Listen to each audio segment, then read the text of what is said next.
Welcome back to the Heroic Mindset Podcast. My name is Dr. Tom Davis, and I am once again joined by my esteemed co-host, Larry Sunderland. And I tell you what, we are excited to bring you an incredible show here today. We have the legendary Rene Meulensteen, and I am so excited that he's been able to join us. Now, you may have known him from a lot of different places, but he was a former Dutch footballer and is currently the assistant manager of the Australia national soccer team. And he was also, during his time, a first-team coach at Manchester United for hand-in-hand there with Sir Alex Ferguson. And they won all kinds of titles in those years. They secured the Premier League title in 08 and 09, 2010 and 11, 2012 and 13, the League Cup in 08 and 09, 2009 and 2010, and then the UEFA Champions League in 2008, and the FIFA Club World Cup in 2008. He's also had a few interesting moves to the U.S., which we'll talk a little bit about, and was hired as a consultant by the Philadelphia Union for MLS. So, Rene, welcome so much. We're glad to have you on the podcast. Well, thanks for having me. Our pleasure. Coach, it's great to see you. Tom, great to see you as well, of course. Yes, yes. I'm really excited about this because, boy, talk about a wealth of knowledge, a wealth of information, and the experiences you've had. For me, we're going to try to dig into everything we can get out of you here on the podcast. But let me tell you, I'm hoping to get you to Cincinnati and we can have a beer or two and really dig into some of the technical stuff that I'd love to pick your brain on. But my first question, everybody knows you as a coach, right? And I'm interested, you were a player back in the Netherlands. And what was your transition into the coaching world, right? Why did you go that way? What made you believe that was your direction? It's a good question, Larry. And I think if you ask the same question to many people that sort of fulfilled the boyhood dreams to do what they love doing, then the answer is mostly that they knew from a very young age what they wanted to do. And I think I was 16 at the time, playing for my childhood club in a local village, and I was always on the football pitch. I was always on the park, and whether I was playing myself or watching training, and one of the guys working at the club said, "Listen, could you help us out?" Which I did. I sort of assisted another coach with young kids, training young kids. And not long after that, I had my own team. I was 16, and then I was coaching 8 and 9-year-olds. And that was my first footsteps into coaching. I've never had any badges, as such at then. And I never really stopped. But what I did do, in my neighboring village, I was sort of strolling through when I came past the bookstore. And in the display window, there was a book, and it said, "The Plan for the Ideal Footballer." And I walked in and I grabbed one, and I sort of looked at it, and I recognized, some familiar faces that were playing at the time and from clubs. And it was obviously written by, you might all know, he's famous obviously in America, Will Curver, of Curver Coaching. But he was just sort of coming up with his books and his videos. And I read his preface, and I thought, you don't have to be at university to understand what this man means. It was so clip and clear for me. And I thought, yeah, I believe in that. And basically, in a nutshell, he said, just analyze all the top players in the world. They've got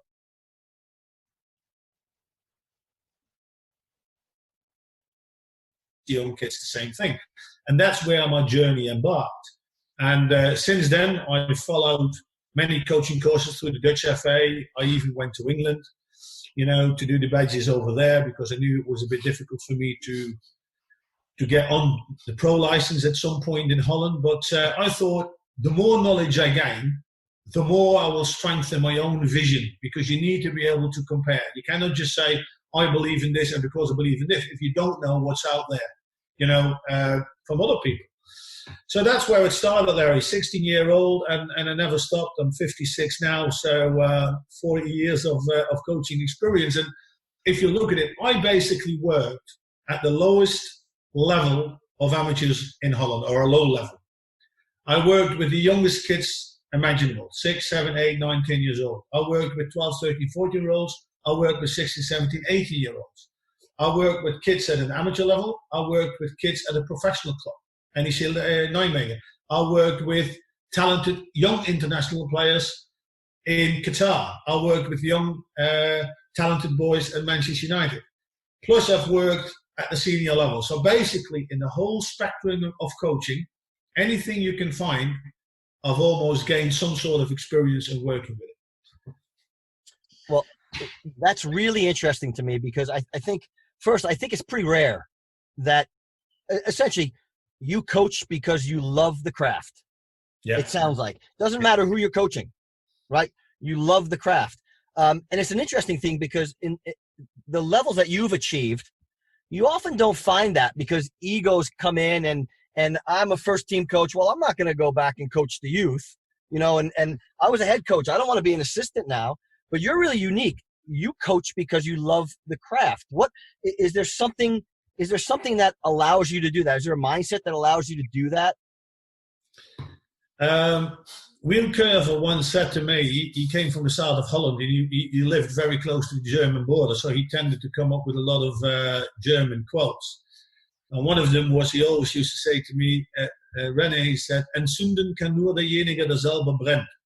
That was the German line. But basically what he said, you can only get other people excited about what you're excited about if you know the craft, exactly as you said it. Only then you get people. And for me, I mean, the burning thing is the passion for it. I mean, there is no greater thing, I think, in terms of, educational field, is to have your ability, experience, and expertise to get it across to young people and to make them better at what they do, whatever it is. And that doesn't relate to age or boys or girls. The passion is always there, has always been there. Now, Rene, I know we really want to jump into this whole idea of mindset, and then how do you instill that passion into players, whether they're young players, professional players. But before we jump into that, and I know this is a wide open question, but in all those years that we just talked about the championships that were won at Man U, and for me, I mean, I was watching Man U before anyone else, right? I mean, before any of the other great football teams around the world, it was Manchester United. And I'm wondering, what was some of the best memories that, like, those things that would stand out? Maybe it's something that people wouldn't even think necessarily, but from those years, what was something you'd look back on and say, you know what, this one or two, these things that happened were my favorite memories while coaching there?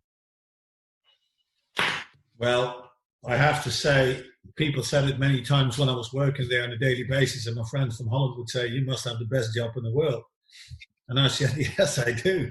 It is absolutely the best job in the world, because I was doing everything that I ever dreamed of doing." Because if I would have, as a 16 or 19, 18 or 20-year-old, would have said to my mates, "Listen, in years to come, I will be the first team coach of Man United," they would have probably put me in a luminaire.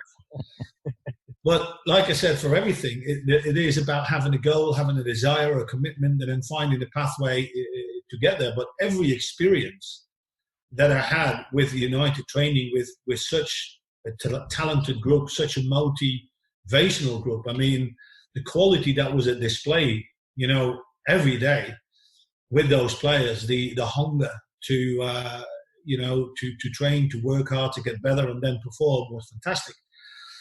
But then it all comes down to the ultimate moments in the game when you're working towards winning titles and towards winning trophies or getting to finals and all this and that and the other. And, I think everybody knows at the time under Sir Alex Ferguson, he always would say, "Fergie time," you would come to the end and it's not possible anymore. And then still they pulled it off. And I think there is one particular moment, because it just highlighted everything came together in terms of the quality of the players that we had, the experience that those players had, the composure under pressure that those players had. And that was, I think, the semi-final. I think it was the Carling Cup at the time. We were drawing 2-2 with Manchester City, and we were sort of putting, Manchester City under the pump, and we were sort of putting balls in the box, and everybody was sort of in there, and the ball came out, and it fell exactly for Rijkaard. It could have only fell for two people. It could have fell for Paul Scholes, who would have done the same thing, or Ryan Giggs, and it fell for Ryan Giggs. And rather than having a rash decision, he just slid the ball on the side to the side of the box where Michael Owen was waiting. And Michael Owen does what he does best. He just took one touch and put it in the bottom corner. And again, all that ultimate of, quality, desire to win, composure, and everything that comes together with obviously 76,500 people at Old Trafford enjoying the moment. And these are the best. And we had a similar one with, Federico Maqueda, the young player that came through. He never really broke through, but he came with us in the first team. It was very important in us winning the league by scoring some important goals against Aston Villa, with a little bit of skill. Again, last moment goal, Robin van Persie's free kick away to Man City. Sorry, I keep bringing Man City up. We had probably some of the best moments. They had probably some against us as well, but those memories will here forever. That you will treasure them forever. You spoke about a group of players, and I think along with the New Zealand All Blacks, Manchester United was a team that never gave up. Known for being down goals late in the match, and you always just had this feeling United's going to win, right? It wasn't in doubt. No. Where did that come from? It's something you see. It stems first and foremost from Sir Alex Ferguson, and his character, and the way that he is, and his personality. He, everybody that reads up on Sir Alex, he knows that he comes from, a tough area in Glasgow and in Scotland, and how he grew up and how he's worked his way up, through the ranks and being successful in Scotland with Aberdeen before coming to Man United. But he had that ultimate drive and desire, to succeed, and he portrayed that. He brought it over to the team. He would say, "Listen, we'll never lose. We will never lose. We will just run out of time. So make sure that we make the most of it when we have that time." And whilst I was there, I sort of, I knew it and I had to buy into it. And we knew when we come to games where we sort of, this could go to the crunch, this could go really to the wire. I always used to sort of throw up some, some scenario football, what we call it, scenario practices. So listen, there you are, your team, you're winning or drawing 0-0.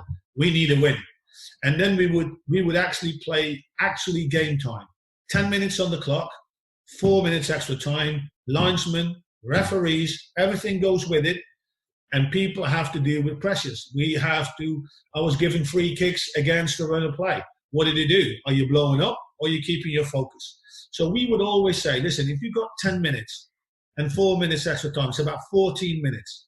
The key then is to what tactical changes are we going to make to create the upper hand, to keep the team on the back foot, but also making sure that we got the rest defence in order, not to get countered and we get another goal against. So that needed to be right. But we used to whether put another striker on or we push the wingers inside next to the striker, push the fullbacks on, make sure that the 2 6s were helping out the centre-backs for the rest defence. But anyway, the key for the players was when you see that 10 minutes on the clock, don't panic. What you need to think about in those 10 minutes plus 4, we need to get at least between 6 and 8 balls in the box. That's a lot. That's a lot. And within those 6 or 8 balls, you will create a few set pieces, corners, maybe free kicks, and make it count. So when that time is ticking down and it goes to, let's say, 5 minutes plus 4, it's still 9 minutes left, you're aiming for 4 to 5 balls in the box. Now you are in extra time. 4 minutes, it's ticking down. 2 minutes on the clock.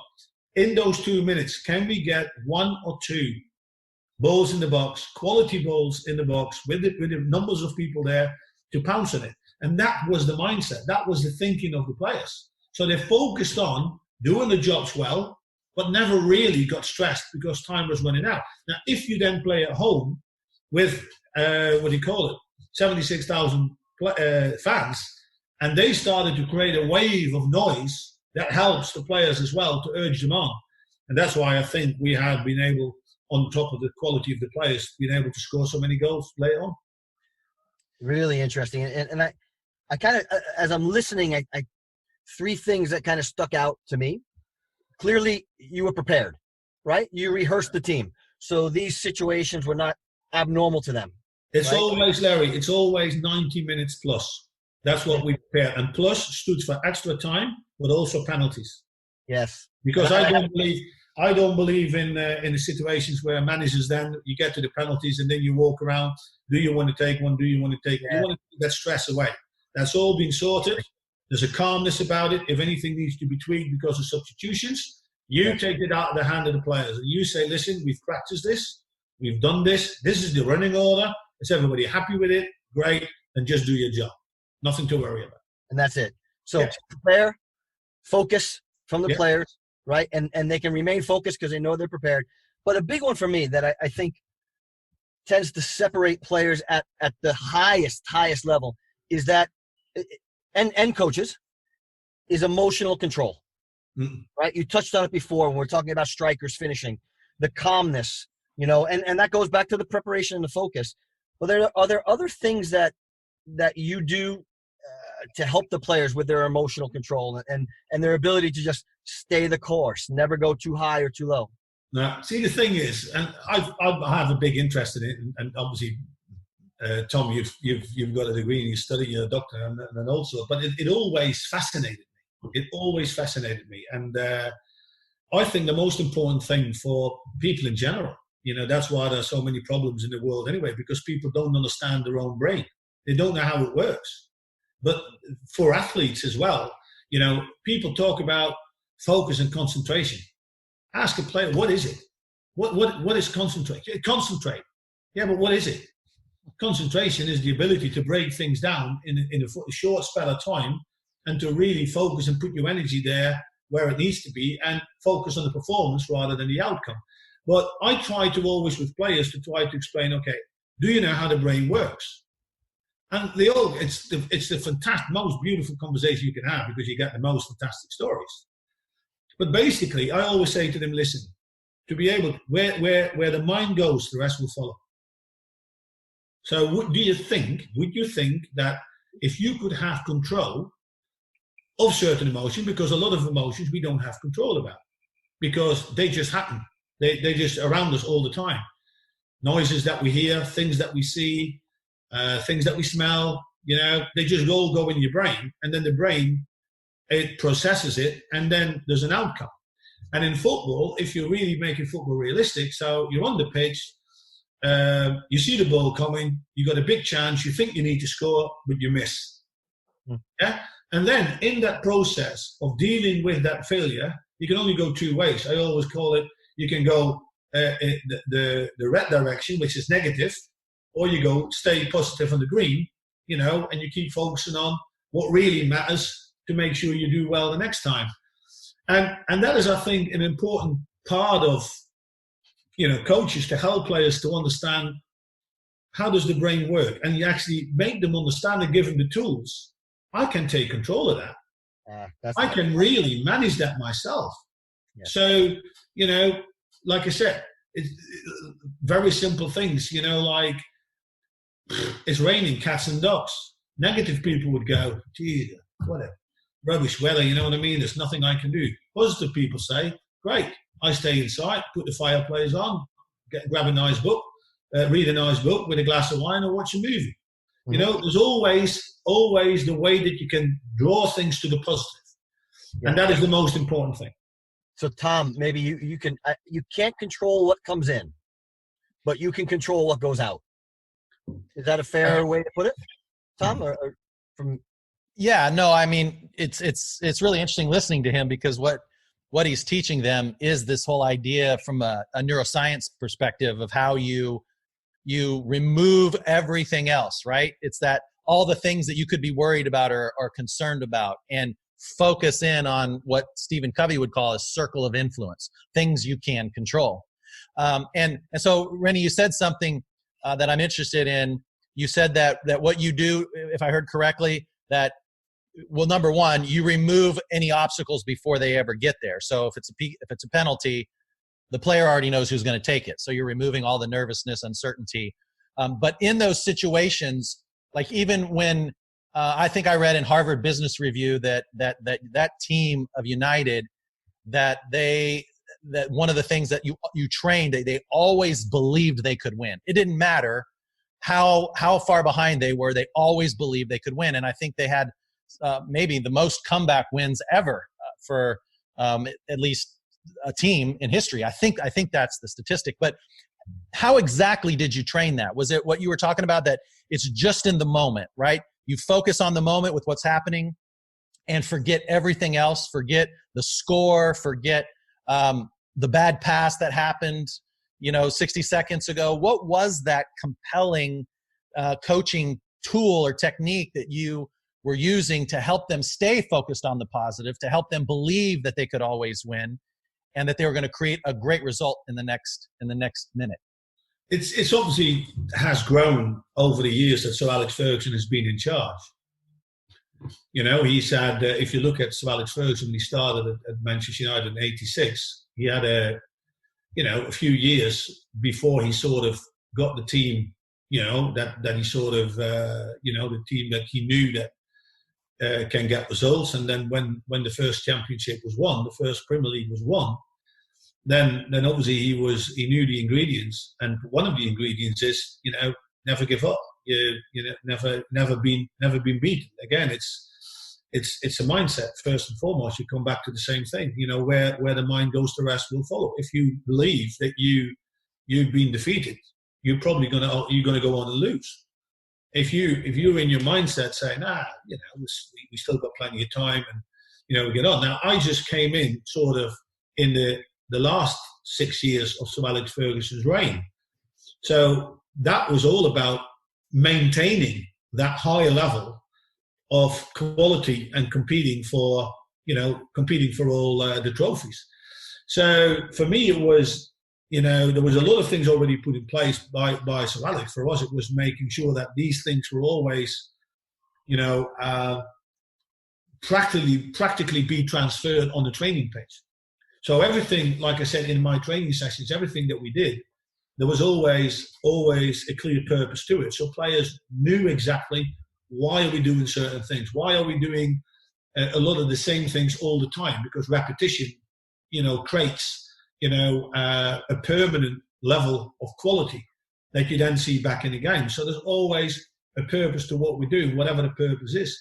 Whether it's a combination of things, or one thing could be tactical, could be physical, and most of the time it's a combination of things. There's always a challenge in those practices. We always challenge the players. Top players, you want them to challenge. Could be a tactical problem. It could be, an 8v5, 8 attack, outplaying a 5 defense, whatever it is, those things. And then within the session, we always looked for 2 ingredients. Quality and intensity.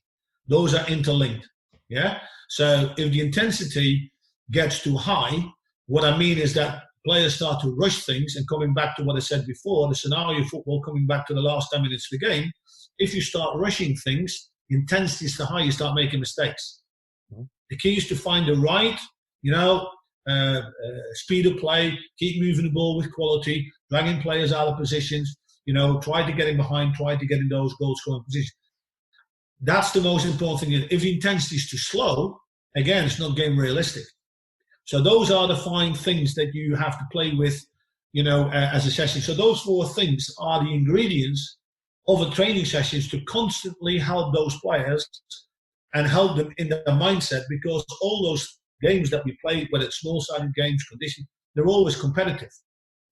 And there's always, we played a lot of, win or not win, win or lose games, and that creates a habit, and winning, how do you say it? Winning creates winners. It sounds strange, but everything, same thing, losers create losers. It becomes a habit. And when you're losing, it's important to break that habit, and the only way to do it is to not lose first, but hopefully, win.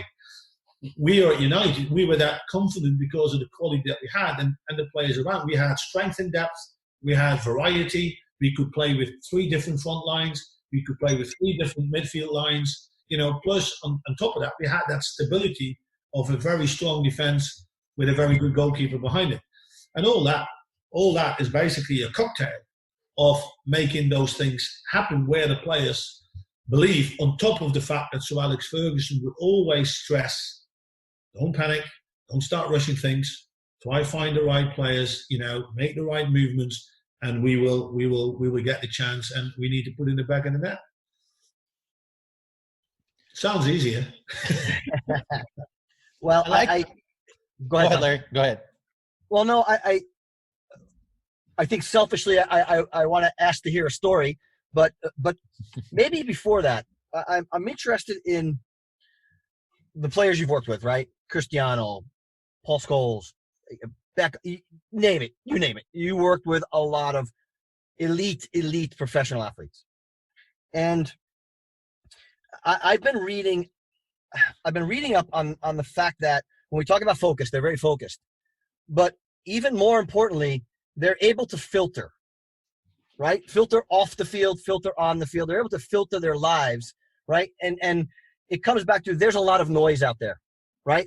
They're hearing noise from I can't imagine Cristiano Ronaldo is getting noise everywhere. Social media now, right? People telling him what to do. Everybody wants to help him improve. They want to get a piece of the action, right? And so at the highest level, whether it's sport or business, there's the ability to filter. And what I understand is they filter for 2 things.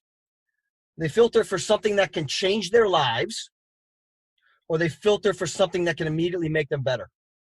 Everything else is noise to them. And I was trying, and Coach, maybe you can help me with this. I'm trying to draw a correlation to a player and what would change your life. Okay, so maybe that's a game-changing moment. And they filtered out, and they know when the game-changing moment is, right? And they can filter everything out, and they can perform. Mm-hmm. And then perhaps the improvement that they can make, that can steadily improve, is picking the right coaches, being around the right coaches, having the right teammates to support them. I'm just interested if you have any insight to that. No, I think they're all valid points, Larry. Very valid, so to speak. I mean, if you look at game-changing moments that also for certain people, for instance, didn't recognize, have not come off. Go back to that Federico Makeda moment where he scored the most important goal against Aston Villa, which we knew that was going to help us tremendously in winning the league. And I can remember him, seeing him a few days later before the training in the boot room, and I said, "What is this going to be, Kiko, for you?" That was his nickname, Kiko. What is this going to be? Are you going to be, a one-moment headline in the newspapers, or is this the start for an unbelievable career with many of those moments to come? Because just look around you, look at Giggs and look at Scholes and look at Ferdinand, look at what they've already achieved and how many trophies that they've won, and look at their desire still. Mm-hmm. So it doesn't work. But again, it is all about what is the deep desire to accomplish a dream. And somebody like, again, that you mentioned before, Cristiano Ronaldo, and you can mention plenty of others, they have had that one particular goal in the back of their head. And they want to do everything and finding that pathway to make sure that they get there. And that's right, what you said, they filter. And that's, again, helping those people that they understand how those filters work. Because if you are constantly on social media, and there's not everybody on social media is your friend, there's half of them that dislike you, and they just throw it out there with no emotion and no responsibility. But if you are vulnerable to that, it will affect you. So as much as you need to filter out the 2 good things that you mentioned, Larry, you also need to be able to filter, to shut off what will not help you to achieve your goal. That's equally important. Correct. Because, I always strongly believed as a coach as well, is because I was never really a big fan of in the traditional sort of way where the coaching courses were conducted in England, stop, stand still. You know what I mean? And then they were highlighting everything that went wrong. You know what I mean? Mm-hmm. People don't want to hear what went wrong. They want to hear what went well. That's where best people sport with everything. You say, Larry, that was great, well done. Manchester of Sir Alex Ferguson used to say, Rene, the two most important coaching words in the world are well done.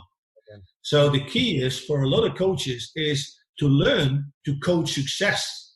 So if I want, in a possession game or a conditioned possession game that leads to a scoring chance, I'm not going to constantly stop the game when somebody gives a wrong pass or a wrong move. But when it suddenly is great, that's when you stop it. That's when you rewind it and let the players rethink and talk themselves through, why was this so good? It was good because basically everything we talked and practiced, the passes were good, the movement were good, the angles were great, the final ball was great, and the finish was perfect. That's why it was so good. Now, again, it's an emotion. With success comes emotion. How does that feel? You know what it feels like? Confidence, belief. And those are the things we come back to all the time.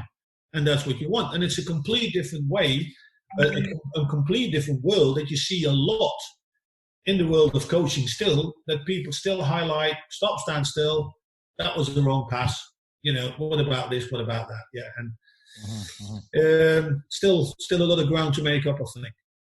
Yeah, I really like what you're saying because it's what we often teach in leadership development, right? And this idea, this works across the board, whether it's athletes or parenting or whatever, which is behavior that gets rewarded, gets repeated, which is what you're saying. Absolutely. You're picking out the things, well done.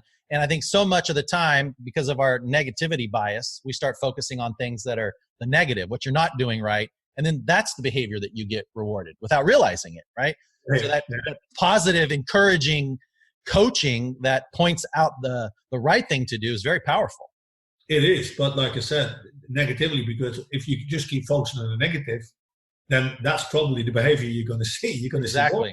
Right. It doesn't mean that you can never, as a coach, because if it isn't good or if it's not going well, it's not a problem. That happens. It's a way of getting the players in and say, listen, ask them, how do you think it went? And if they don't say, how do you think it went on a scale of 10 in terms of keeping the ball? Well, they didn't string 3 passes together in the first 10 minutes, so it didn't go too well. So what was wrong then? Is there anything wrong with the distances? Is the pitch too small? Whatever. It depends on the level you're working with. Mm-hmm. Obviously, I've never really had to ask the question whilst I was working at Manchester United, because they will sort themselves out. But if you work with younger players to help them, to educate them, that's, I think, a very important process to go through. You need to make him part. We as coaches want everything. We get all the answers. That's not what you want. You want them to get all the answers. And if they come up, you are, in my opinion, the first thing that you need to do as a coach is you need to know exactly what and why you're doing it with a certain age group, with a certain level that they've got, and how to improve them. The most important thing is to make those kids part of what you want, empower them, give them responsibility. And sometimes you need to help them a little bit more. So you give them more, because at the end of the day, coaching is all about success and repetition. That's it. Let them experience success. If they never experience success, it's what you're doing with them is too difficult. So the kids get demotivated. If I say to a 9-year-old, okay, put the ball in a halfway circle and try to hit the crossbar. Well, no, unless one does it, I sign them up straight away, because you got Superman there. But nobody will achieve that, no matter how many balls they kick. So they get demotivated. So what I do is I need to pick the right distance for those kids to be able to hit that crossbar or another target. And that is a very simple example, of that. And when kids get success, again, they want to do more because it's great.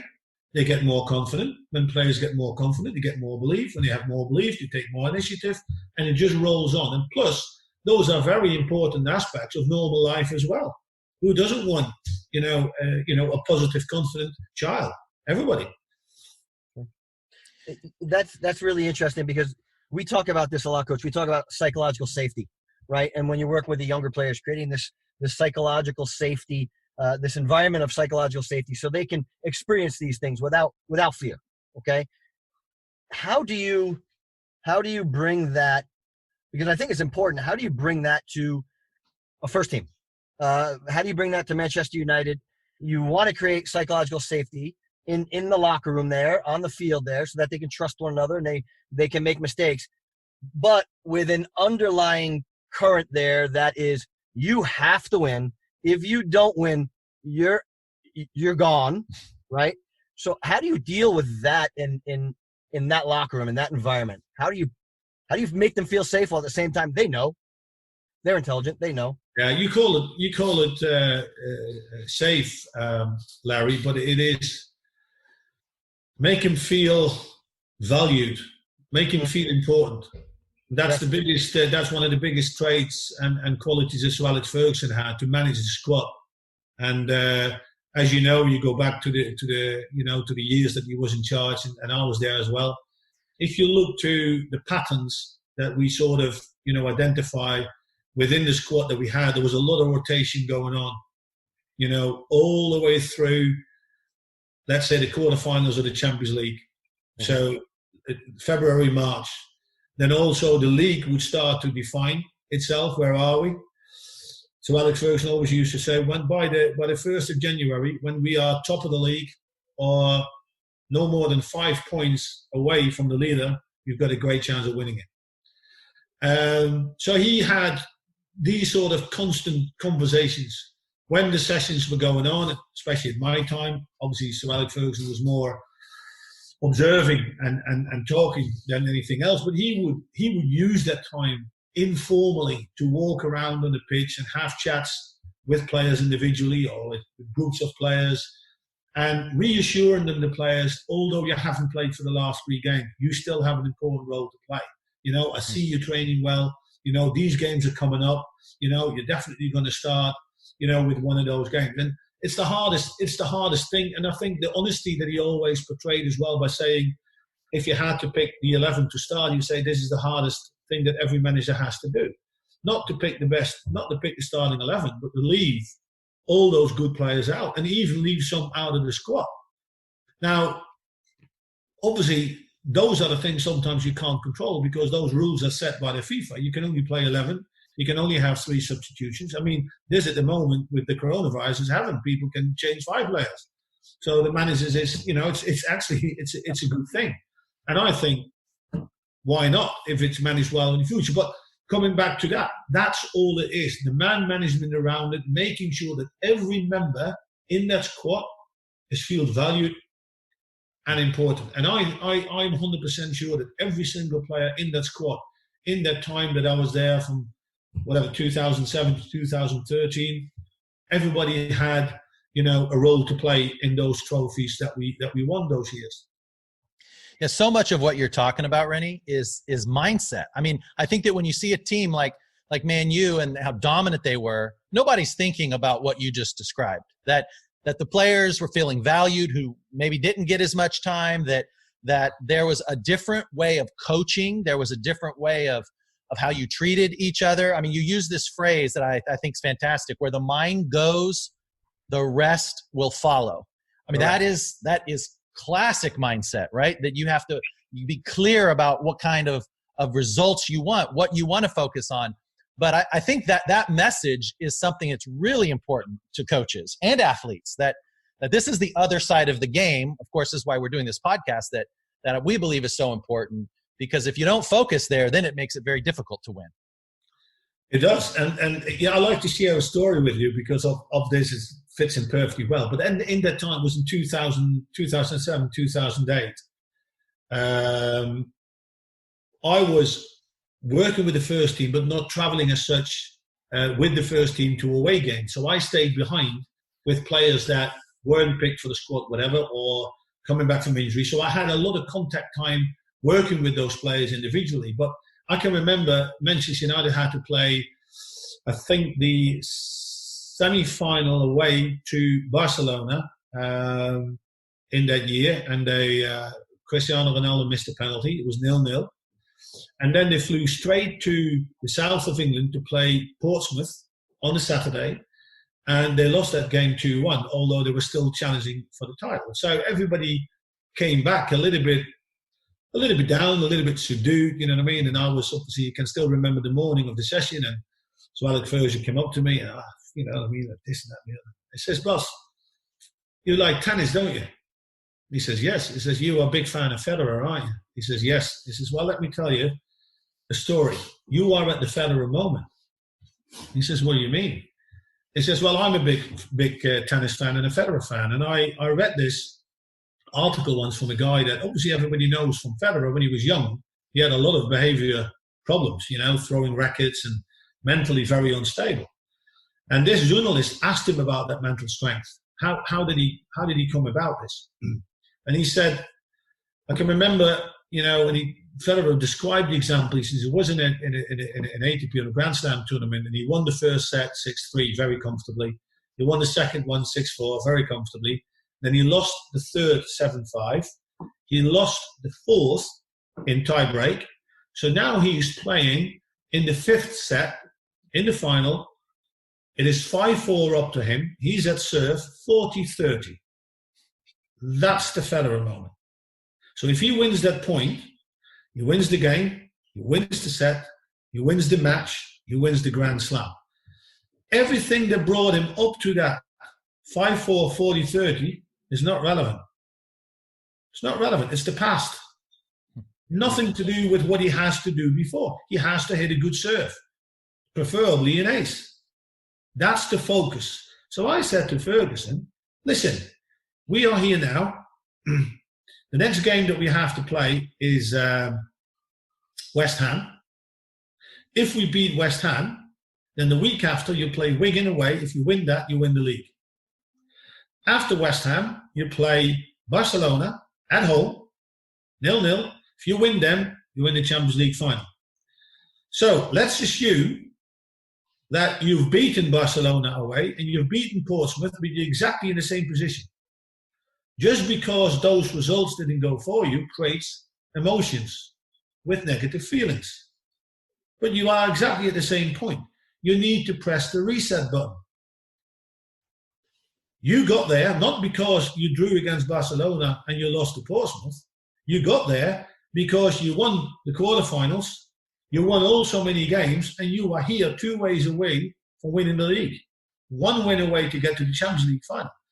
Reset button. That's the Federer moment. Focus on what's really important.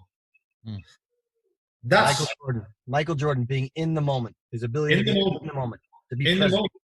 And he used that little analysis, you know, that I sort of with the players, and you could see the mood of the players, you know, running up to the game to West Ham completely changed, because suddenly the players thought, what is the reward if we win the next 2 games? We're in the Champions League final, and rather than, again, where the mind goes, the rest will follow. So if you get stuck in that negativity of not winning away to Barcelona and losing a penalty and not winning against Portsmouth, you stick in there, yeah, you might well lose, you know, or not win against West Ham, and et cetera, et cetera. So the whole focus was changed, again, into the positive mindset and say, right, let's focus on the rewards that are ahead of us. And what do we need to do? We need to perform at our best. How do we do that? Train well, prepare well, believe in ourselves, do what we've done all season. And then obviously the story is there. We got to the you know, we won the league, we got to the Champions League final, and we won it. That's where I want to go now. I want to ask you about that Champions League final. There's so much in that, right? Everything we've talked about was on display there.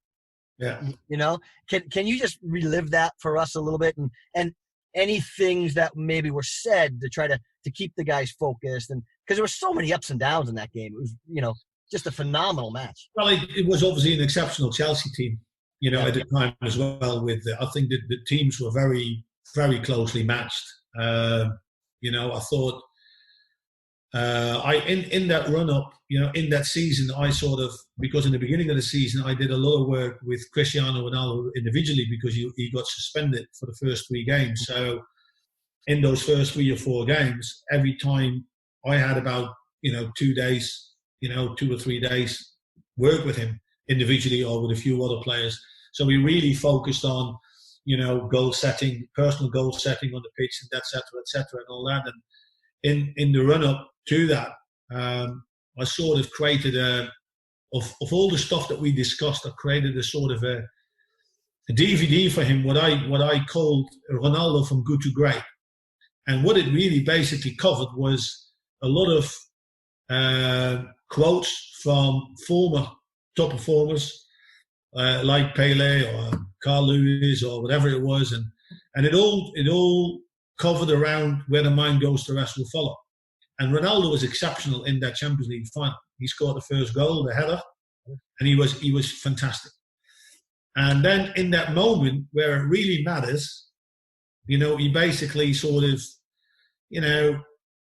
lost the focus a little bit because his sort of it wandered towards the wrong things. Because the key is you want to score the penalty for one thing, is to help the team win the Champions League. The moment those things become personal victory, then you obviously a lot of times it doesn't work. What it was in that game was that there was a few moments where I thought United could have taken the 2-0 lead. I think Ryan Giggs had a certain effort. Then obviously the game swung a little bit into Chelsea's way. If I'm correct, I think Drogba get a red card, did he? Red card, yeah. He did get a red card. So like you said there was a lot of things in it, a lot of emotions in there, this and that and the other. But again, it comes back to 90 minutes plus. And then when the penalties came, and it's exactly the same with John Terry. John Terry walked up with the complete wrong mindset in his head. Look at me. Here's John Terry. I put the armband on for the whole world to see, and I'm going to win the Champions League. I am going to win the Champions League for Chelsea. Wrong. Wrong. And that's the reason why things happen. Why they happen? Because there is no focus on making sure you hit the ball in the right way, with the right pace, in the right corner or a nice angle to make sure it goes in. And that's what I found with the composure of all the remaining penalty kickers of United. They were all struck brilliantly well.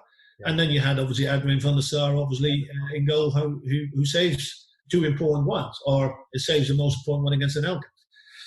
So yeah, but it is great on the journey to success. You have to recognize the pitfalls of failure and try to, because that's what those challenges do. They it's never a highway. It's never a highway to success. You had mentioned, I'd read an article that you were in. Somebody was interviewing you, and you were talking about some of this issue with Ronaldo and mindset. And I'm curious because you said something along the lines of that it took Ronaldo a few years to really understand that he could be one of the best scorers in football history, maybe the best. I'm wondering if you could give us some insight on what was that like that transition. I mean, where was his mindset? And then, obviously he got to a place where he believed something much, much bigger about himself. And you were right in there, right? You were involved in that process. Can you tell us a little bit about what that was like? What was his mindset? How did you shift it? And then what did he finally embrace?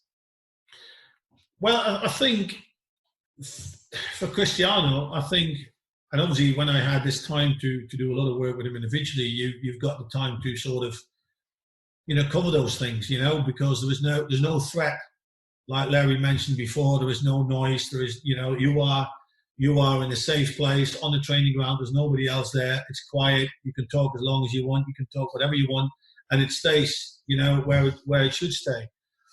But when sort of in the early parts when Cristiano came as a young player to United, I one point asked him, I says, I know exactly what you want. And he says, what do you mean? He says, I know what you want to achieve.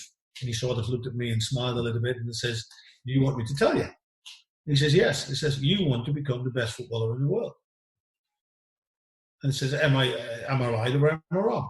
He says, no, you're right. He knew very, very young, from a very young age, but that was it. He knew it. That's what I want to be. I want to become the best player in the world. Now, then again, it's all about making those players aware of where they are, what they are at the moment, and make them understand how they're going to get there. So creating the pathway, show them the journey. What is it, what's going to get you from here to there? Do you think that you're going to be the best player in the world at the end of this season? No. Why not? What do you need to do? Etc. And those things, you need to name them, you need to define them, and then obviously it becomes much clearer. And one of the things that I, obviously sort of analysed over the first sort of few years that Cristiano was there and the time that I started working with him was obviously his goal scoring record. And Cristiano didn't see scoring as many goals as possible as one of his most important things. He wanted to show how good a footballer he was. He could things do with the ball that nobody else could. He was strong. He was powerful. He was a complete player. You know what I mean? And that's obviously we thought, because obviously said, are you tall? Yeah. Can you jump? Yeah. Can you head? So we needed to work on that. And basically the main simple was, okay, I asked him at one of those sessions, how many goals did you score last year? He said 23. Okay. And have you set your new targets for this year? He says, what do you mean? He says, well, I assume you want to improve. You told me you want to be the best player in the world. So do you think you should score more than 23 goals? He says, do you know how much more people that have clear aims and targets, how much more successful they are in life? There has been a research done by many people in many places, but I remember one in America, and it was very clear that people that had clear goals, clear aims, clear targets, and wrote them down and created a pathway to achieve them, achieved 97% chance more of achieving them. So my question to you is, Cristiano, it says, okay, if you want to improve and want to be better, it says, okay, he says, yeah, 30 goals. Okay, he says, that's an improvement of 7. He says, what do you think? I says, I think 40. He says, that's nearly double. I said, yes. It says, but we haven't really worked on the key aspects, because I've prepared some video footage for you, for us to analyse, to go over it. We're going to watch some of the best strikers that United have had, York, Cole, Sheringham, Solskjaer, Van Nistelrooy. We're going to look at your goals, and we're going to also look at some of the chances you've missed. And we try to find out, you need to try to find out, and to identify, and if you know that, you will see that your goal scoring thing will up. Plus the fact is that you need to work on the variety of goals. You need to have a different mindset about scoring goals. At the moment, you want to score goals and you want to score the perfect goal. The one that, is creamer in the top corner. And, sometimes you will hit it, but you will miss more chances if you constantly go for the same finish. So you need to add. What we do is you're going to carry, in those sessions that we do, an invisible rucksack, yeah? And every time you score a goal, you put that in your rucksack. And every time that rucksack fills up, that is there's a few things in there. That's one, that the experience of scoring a certain goal, so whilst it's in there, if that chance will ever come again in a game, you've already scored it in training. It's sort of almost on your hard disk. Yeah, you've experienced it. You felt it. How that it went, that's the best way to finish it. So that's the important thing. The other thing is every goal you score is confidence. And every little bit of confidence. That the more you score, the more confident you're going to get. The more confident you're going to be in scoring those goals. So that was a little bit the sort of journey that we then took on the training pitch. And off the training pitch by analysing those video things. Because when we were watching those goals of all those good strikers in United, I asked him, what did you see? And he says, what do you mean? He says, you watched this video, it's only 10 minutes, you saw about 80 goals, I think, or 60, whatever it was. What did you see? I saw a lot of goals. I said, now, you watch it again, I want you to tell me, what did you see? And then he saw that most of the finishes were 1 or 2 touch. There was a whole variety of finishes. Some were tap-ins, some were headers, some were volleys, some were shots. You know what I mean? And the positions of where they scored from. Most of them were in the box. And I said, those three things is exactly what we're going to work on. You've just devised your own training session. And that is sort of what we did. And again, it's always about bringing players from awareness to understanding. So there's a tactical element to finishing, there's a physical and a technical, but there you come back again, the mental, where the mind goes, the rest will follow. So what do you need to do when you get a chance to finish? You need to stay calm, you need to stay focused, you need to focus on the performance, on the execution, not on the outcome. And that's where a lot of chances are missed. Because people, you know, they look at, well, that goes in top corner. No, it didn't, because you took the eye of the ball. And then it's all a matter of bringing that back into your training sessions, and you're back again to purpose, challenge, quality, and intensity. And I always used to work in little repetitive blocks of 4 repetitions. 4, bang, bang, bang, bang. Because that experience told me to keep the focus and concentration and the quality high. If you go over it, then it dips. And then you do, let's say, 4 rounds of 4, 16 shots. And then you move on to the next one. And how many goals did he score the next year? Do you remember? Yeah, I said to him, I think it was 28th of January, if I'm correct. I'm not entirely sure, but he's already scored 30 goals. Yeah. So I said to him, what are you going to do now? Because you're done. You've still got February, March, April. What are you going to do? He says, no, I'm carrying on. I'll try to get to your 40. And I think, I'm not sure entirely the number, but he did get in his 40, maybe 43 or whatever, 44. So he well achieved it. Yeah. Yeah. And a great lesson there too, is that he had his standards set one way, but you believed in him that he could do something even more than he thought he could do.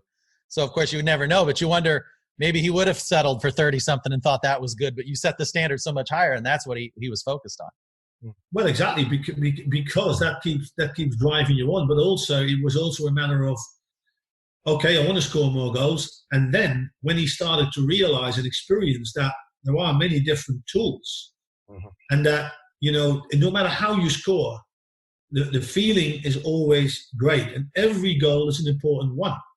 It doesn't matter. The first one, the middle one, the second one, the last one. Every goal contributes to the bigger thing. But the biggest thing was for him to change the mindset about how important goal scoring was.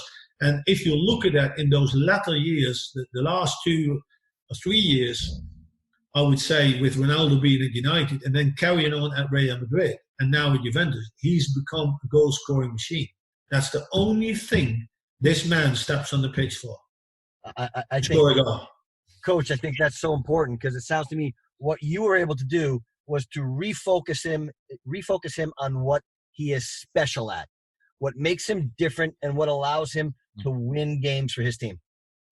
Yes, and also because it all falls into place, because again, it's awareness to understanding. So if Ronaldo was going to score more goals, he's going to be more important. United will win more games. Therefore, we win more games, we win more trophies, and therefore everybody sees that therefore you get a chance to be recognised as one of the best players in the world, and which he had, you know, and the mental strength of him has continued to grow, you know.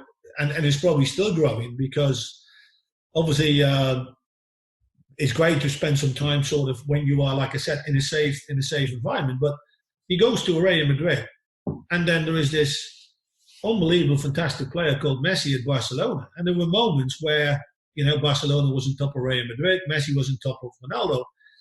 And then you think, Jesus Christ, you know, is there anybody? But there's easy moments to then throw in the towel. Right? To say, what does Ronaldo do? No, he steps it up. No, I need to go harder. I need to go more. I need to score more. And he does that. And to be able to be constantly competing on par, and both of them have pushed each other on. And to be able to do it, I think, Ronaldo, don't get me wrong, Messi is an exceptional player. I always find the discussion about who's better an unfair one, because I always think you do a discredit to the one that you don't pick.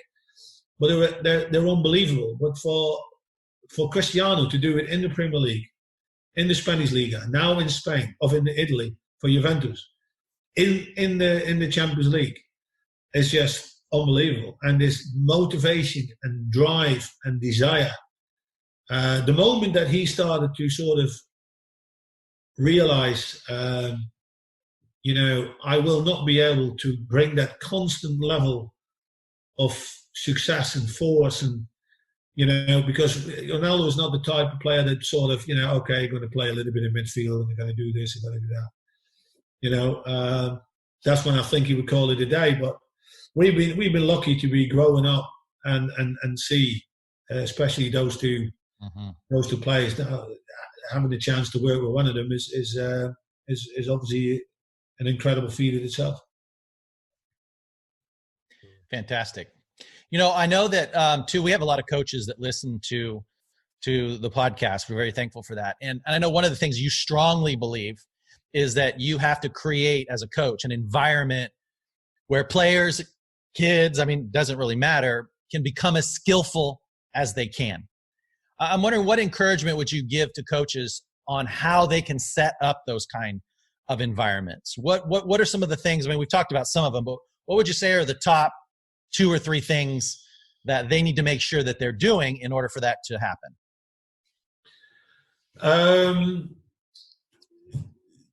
If you want to make, that's going back to where I started as a coach, and go back to that book and that preface that I read about, for me, it all stems at look at the best teams, and therefore look at the best players. If you analyze what those qualities are, then you know what you need to develop in a team, and also ultimately in players. You then break it down into defenders, midfielders, and forwards. But if you look at then from the skill acquisition and the demands of the modern game, players need to be very skillful now, because the game is played at a much higher pace. The spaces and distances are less, so you get into more tight scenarios where you need to use that element of skill, that element of disguise to get out. Now, some of the people have that natural ability, that God-given talent. A lot of young kids need to, learn it by trade, learn it by practice and repetition. And we as coaches have an obligation to create that right environment and resources, to go with it. Obviously, most important is that you need to understand how technical development, skill development works. You need to basically get some expertise, and you need to get whatever, you read up on it, you look at videos, or you go into coaching courses to make sure that you need to understand how technical training and technical development actually work. You need to be able to show what it looks like, and eventually maybe have to break it down in steps. Again, to have the kids to experience them success. If I would teach, for instance, an inside hook spin-off turn or the Cruyff turn, I show them what it looks like. This is what we're going to practice. Bang, there it is. Can we do it? Now, some can, because, they're just naturally good and they just execute it straight away. Most of them can't. So if they can't, you have to be able to break it down. And then again, you need to make sure that you wrap it up into in the right session plans where the kids have the ability to practice a lot. So again, it's all about repetition, where they experience success a lot. And then you need to create the right environment where that repetition is still be there. So especially for younger age groups, if you talk about from 6 to 9, from 9 to 12, those age brackets, for me, it is all about learning them new things, giving the opportunity to practice, to get better at it, and then create games, scenarios, which only range from 1v1, 2v2, 3v3s to 4v4s, and 2v1, 3v2, 4v3s. And the reason why I say that, because eventually when you get to 4v4s, the 4v4s is the only small-sided game that still keeps the tactical principles of width and depth in place. Yeah, if you play 3v3s, one of them will go, because you have no depth, or you have at the back, or you might have no width, but 4v4, if you play in a diamond, you got width and depth. why playing 2v1, 3v2, 4v3, rather than telling young kids, to pass it to Johnny, who's in a free space. It doesn't really help the player because it's your decision. You tell him to pass it there. I would want Johnny to make the decision himself. So if you play 2v1s, this player has an opportunity to dribble or to play it to his teammate. And to challenge them even more, you bring more players in. So you go 3v2 and then 4v3. So the environments actually challenge the players to execute the right moves and skills at the right time. Therefore, I devised at my time in Man United, people can look it up, Tom, we did a whole year of research with Manchester University. It's called the 4v4 pilot program. I still think you can get it somewhere from the FA website, or maybe you can Google it. I did the Play Like Champions DVD, where a lot of those skills were sort of trained with at that time, the players that were working at Manchester United, of playing at Manchester United. So there's a lot of information there they can get, but that's what it's all about, create the right environment, making sure, especially at younger age group, because you need to get the base right. I mentioned that to you before, Tom and Larry as well. USA and soccer has made many strides forward in, this time. We've got a very strong professional setup within the MLS. It's growing. The USL Pro, fantastic. The only thing they need to get now is to get the base right from the development program at the bottom to make sure that they get more technical creative players coming to the surface, to play in those USL and MLS teams to basically improve the product and also ultimately improve the national teams. Yeah, I agree, Coach. I'm hopeful that now with MLS kind of taking a greater role in player development in the country, not just at the older ages, but at the younger ages as well, and building that foundation. I'm hoping that we see some rewards from that, 5-10 years down the line. But I think the biggest challenge, Larry, with that is because I've been to America loads and loads of times and done loads of camps, and I've always enjoyed it tremendously. And the biggest thing is that there needs to be a cultural change. Absolutely. There needs to be a cultural change, and the parents need to be educated that at a younger age level, competing is great, but winning at all costs is not. It's all about creating an environment where the kids can enjoy their soccer and express themselves. Mm-hmm. And success doesn't always come in a scoreline, whether it is 5-4 or 3-2 or 1-0, whatever. Success comes in many, many different ways. If kids are worked on switching play with a coach, at whatever, an under-16 team, and you do it brilliantly, that's success, at itself. You need to also make the players and coaches and parents understand, again, awareness. What is success? And makes them understand what they come, and make play and parents understand that, putting a kid into an environment where, because this club has won all this and that and the other, and that is basically, for me, it's a pay-to-play scenario that has worked, in my opinion, against the development of young players on the long term. I would agree. We could have a whole other podcast on this topic. Very good. All right, Larry. One more question. I've got one for you too, Rene. This has been really fantastic, but you want to ask yours first, or you want me to ask mine, Larry? I don't know that it's as much a question as just a statement, Coach. And I find it really, really refreshing. I touched on it before, and I just want to make a statement. When we started this conversation and we asked about your pathway, your transition from being a player to being a coach, for me, it all starts with knowing who you are. And you have a very, very clear understanding of who you are. So that allows you to adapt to many different situations, but always staying true to who you are with an intention, right? When you, whether it's putting a training session together or whether it's developing a player over time, there's an intention to what you're doing. And it's really refreshing to hear that. And I really enjoyed listening to you speak about that. That's why, Larry, my favorite song is from Simply Red, If You Don't Know Me By Now. That's a good one. That's a good one. Okay, so here's my question. I'm going to put you in a scenario. And so of everything that you've learned, so let's say that the next World Cup is coming up, and you're the coach. You're the coach of England. And the boys are about to walk out on the field, and they're in the finals. With everything that you have learned is the most valuable to help a player excel and succeed. I mean, we know all the work's been put in, all of the technical training, all of that has already happened. But now you're giving them the most inspirational talk before they hit the field. And they're going to, it's what you said, where the mind goes, the rest will follow. And you're going to inspire them. And this is what's going to be in their mind before they walk out on that pitch.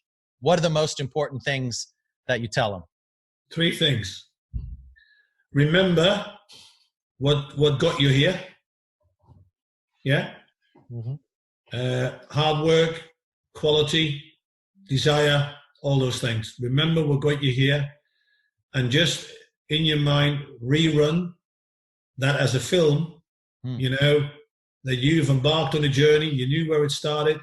You knew how much with the work that we put in, the time and effort that we put in, and now we are here and going to play the biggest game of your careers, of all our careers. Secondly, trust yourself, trust your teammates, trust in the plan that we've outlined for you, because again, that's also part of what got you here. And last but not least, enjoy the ride, because you only come along maybe once in your lifetime.